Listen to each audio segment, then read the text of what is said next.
ำนักที่ผู้บัวสอนเดินมากินข้าวตอนโดยกันแถมนั้น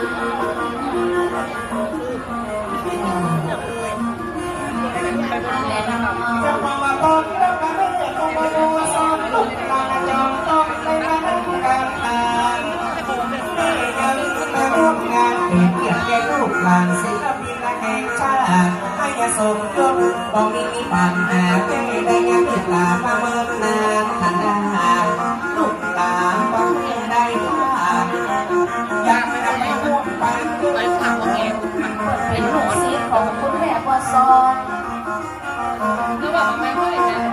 ต่อไปใจกันจะโอพิลูกศิษย์คนกุฏิแม่บัวสอนผ่านไปแม่เกียรติยังมารุ่นในงานเรียนจนเข้าไปดังบ้าน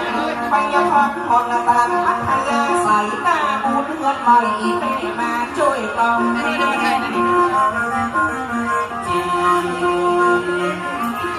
ละน้อง